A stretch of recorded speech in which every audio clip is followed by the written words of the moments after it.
Okay, thank you very much. Thanks for inviting me to make this, this brief, hopefully, presentation about the case in Sarajevo.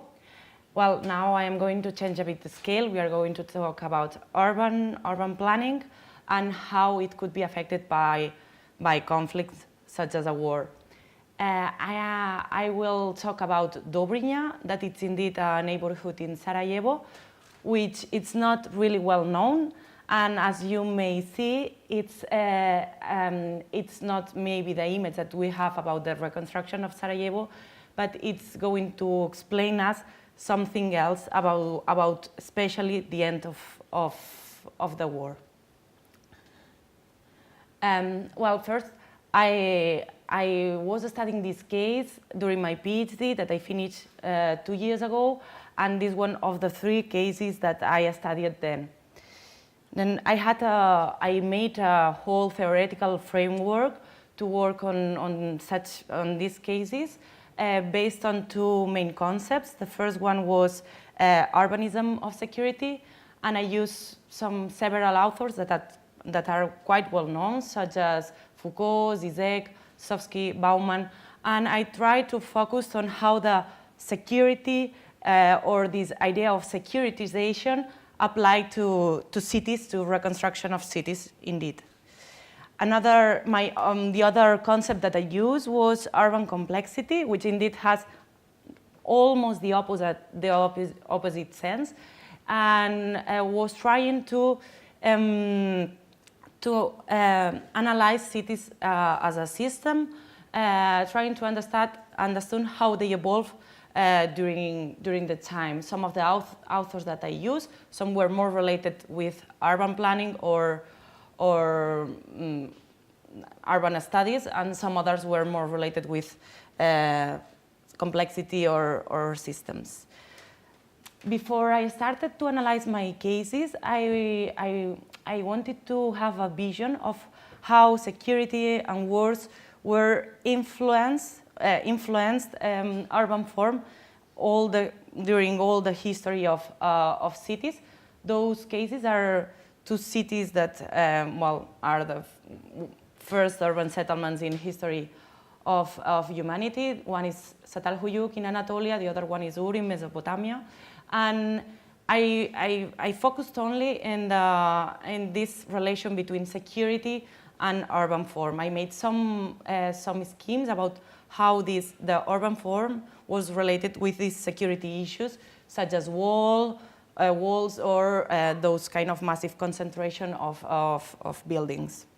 These are some modern examples, such as Naardin in the Netherlands, or the well-known case of Haussmann in Paris, that opened these boulevards not only cause of health, also in terms of control of the city that was in that time really in fire. No?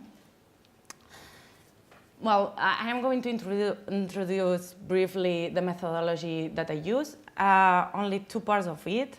First one was that topological analysis that was more or less innovative in terms of urbanism, and the other is going to be the conceptual one. Well, I'm not going to extend much on that, only you to understand it here. This could be some blocks, and this was how I defined them as a topological, as a network. I use the streets as nodes, and the link between a street as a links, indeed. This could be a network of streets, of public spaces. And then this here is how a building could look like.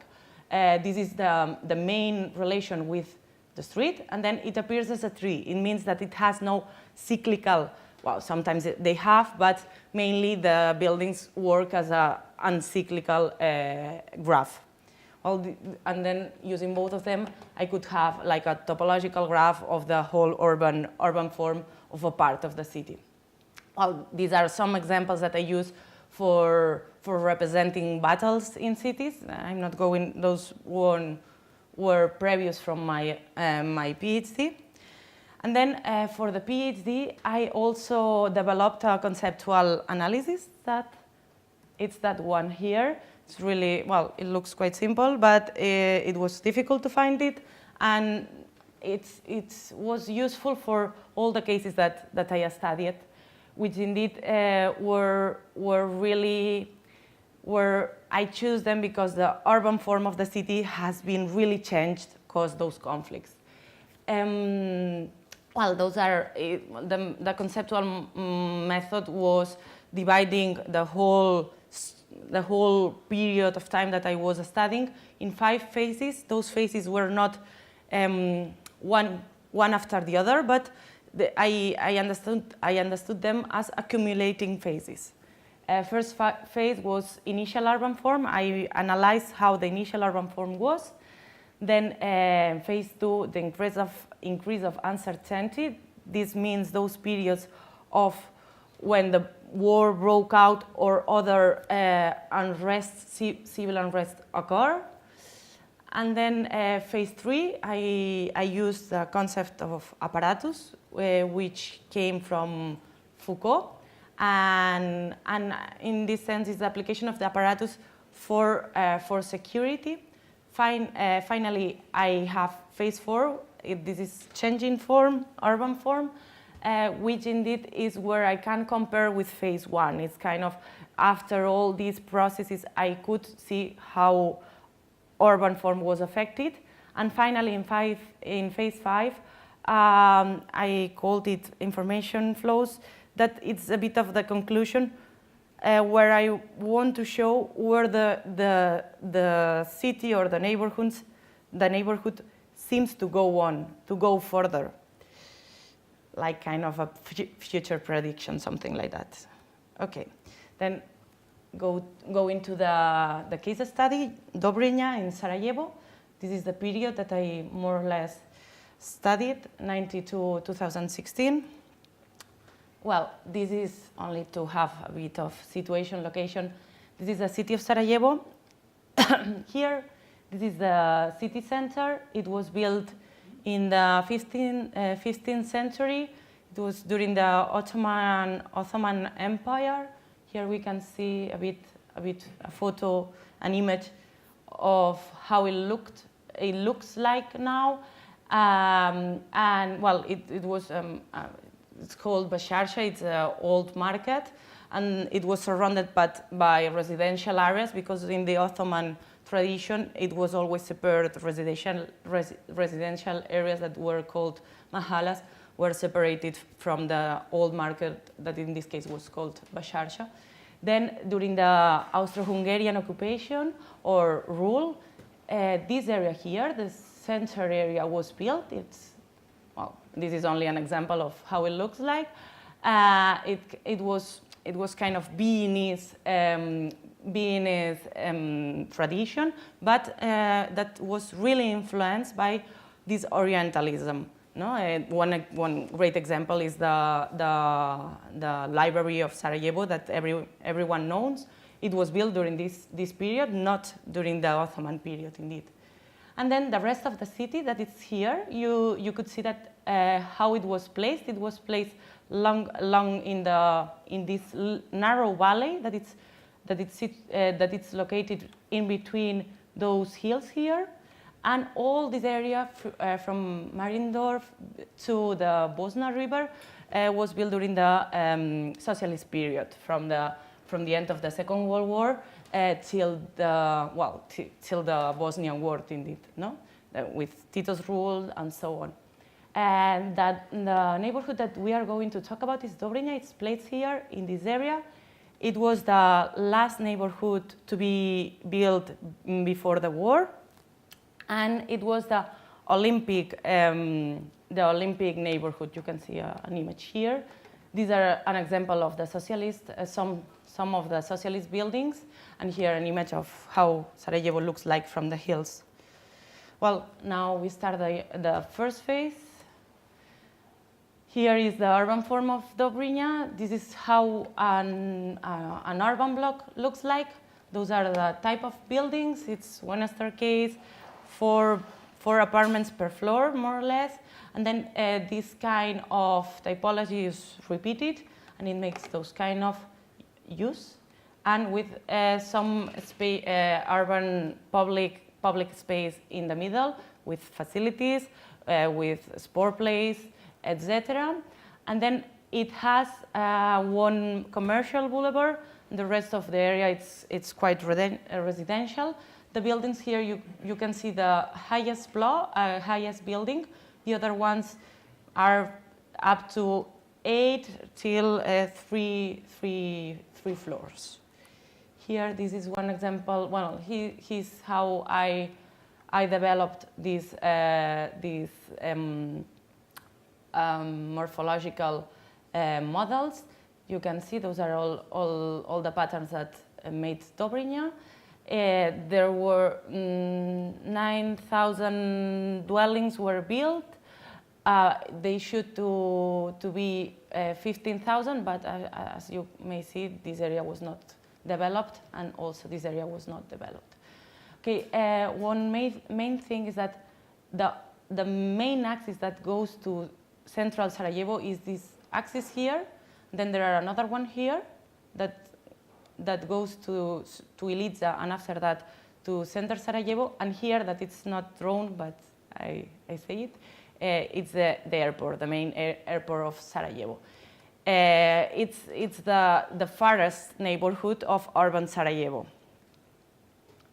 Well, here you can see how I developed the graph, the network.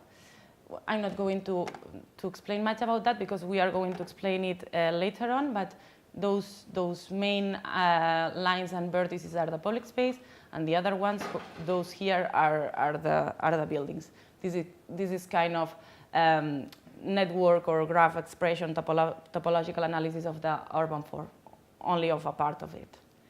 Well, now I am going to introduce the increase of uncertainty. This started with the Bosnian War and the siege of Sarajevo. This is an image of how people went to clean their clothes in the little river of Dobrynya. That it has a little river that is an affluent of the river Bosna. This is how Dobrynya looked after the war, because Dobrynya was placed in the outskirts of the city. It has a really difficult connection with the rest of the city. We are going to see it, and then it was a bit cut off from the city, and then it was said sometimes that it was besieged from the siege. It was siege inside the siege, no? Well, this is how the siege was during the war. The war started in 1992 when Bosnia and Herzegovina had its independence from Yugoslavia. This was the area controlled by the army of Bosnia and Herzegovina, and that one was the area controlled by the army of Republika Srpska. And as you may see, the army of Republika Srpska controlled all the hills. And then it has like direct shooting or to the main city.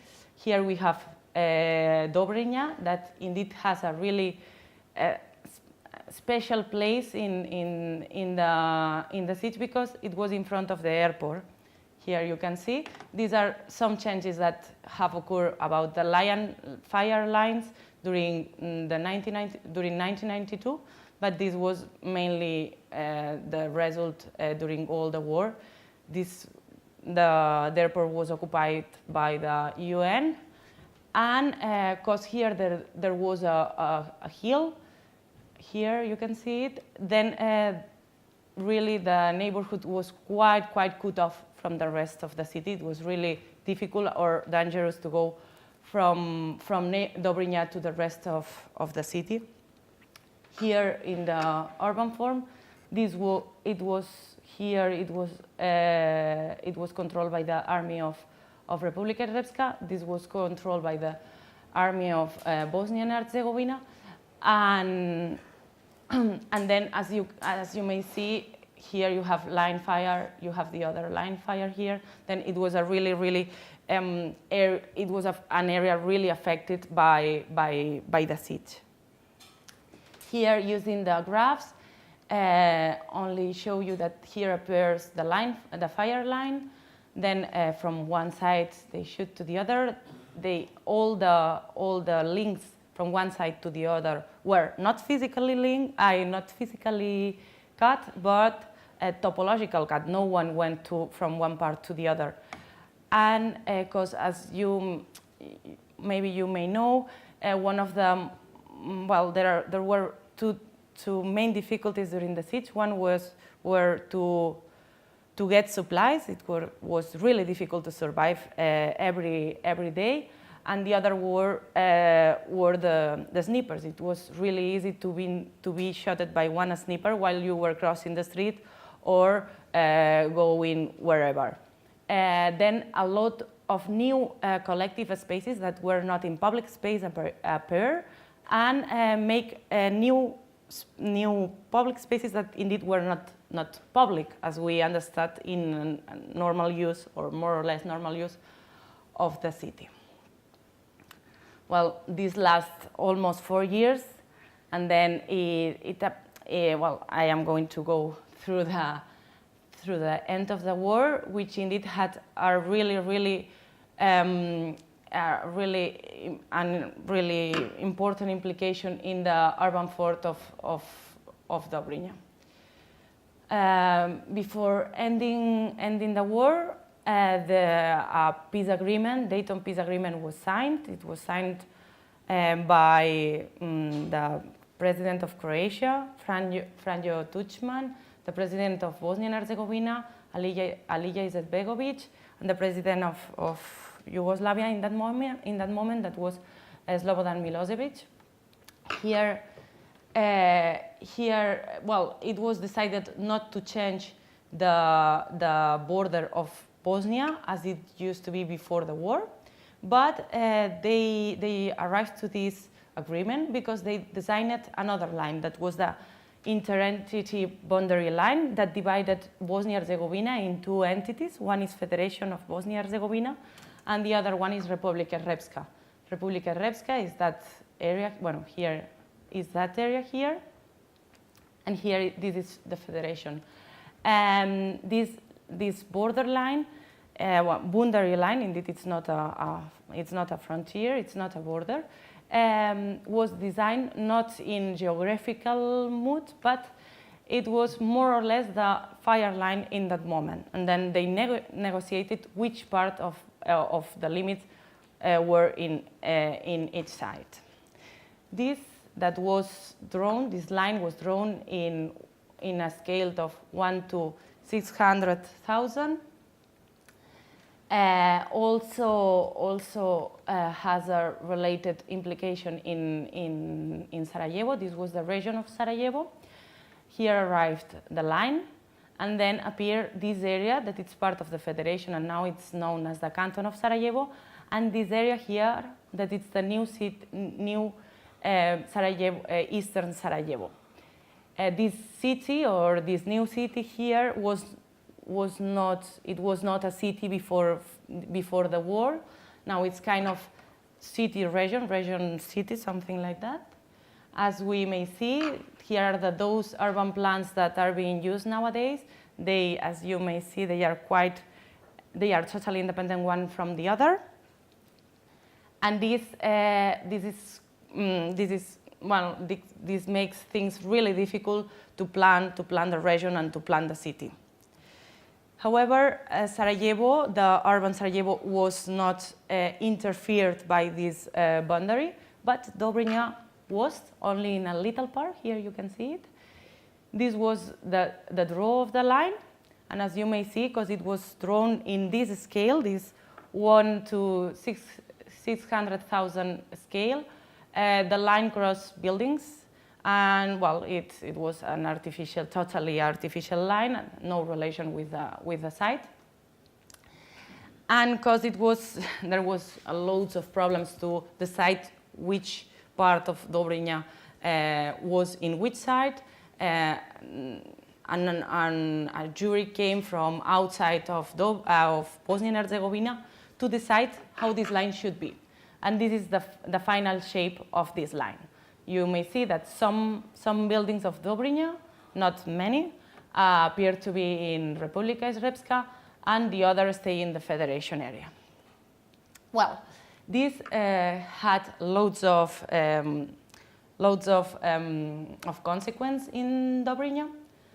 These are the new buildings built in Republika Srpska. These are the old area of Dobrinja that now are part of Republika Srpska, and as you may see, they made these little dwellings here in the roof.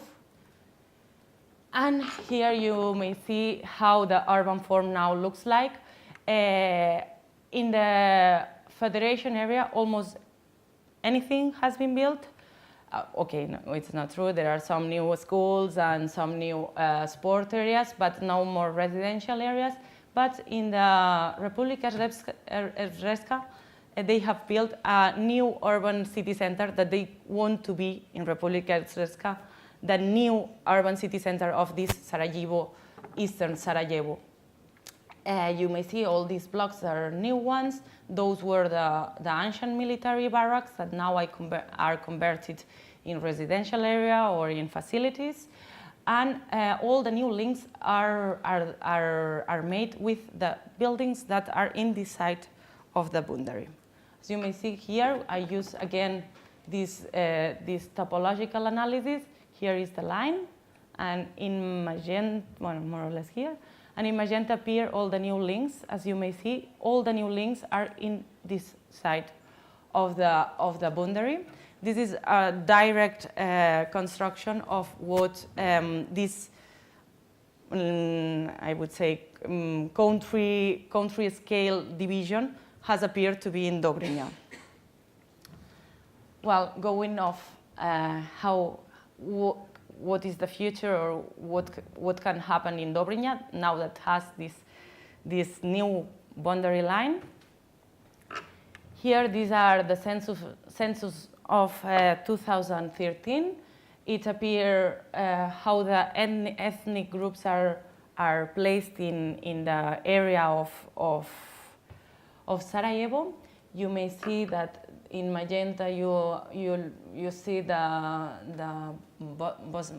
Bosnian Muslims, and in blue you see the Bosnian Serbs. As you may see, it's more or less divided. You may see that this ethnic homogenization has a really settlement in Sarajevo region.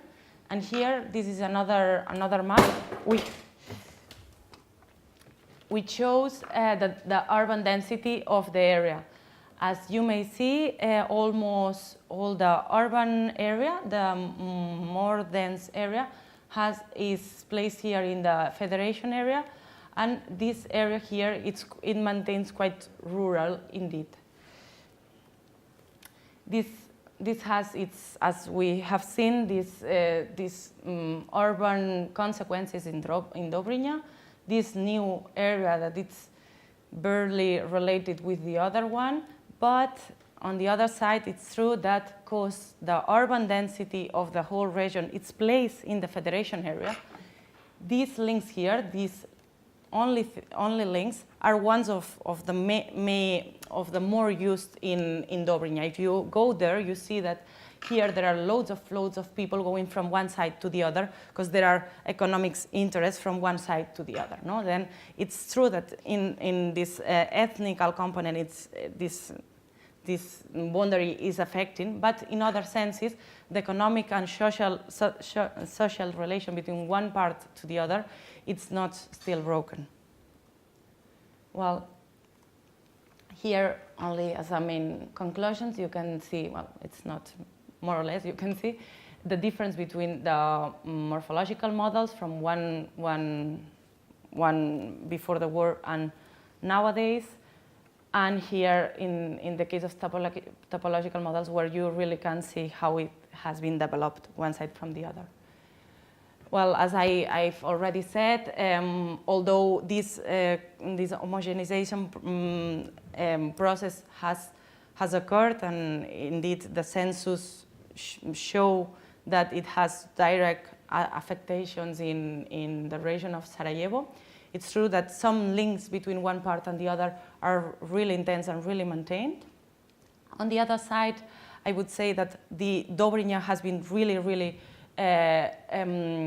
really affected by the war and how the urban planning has been worked after the war. And I wanted to say that this topological and also the methodology, the conceptual methodology that I used was really useful for finding all this evolution that Dobrinja had during all this period. Thank you very much, and this was all.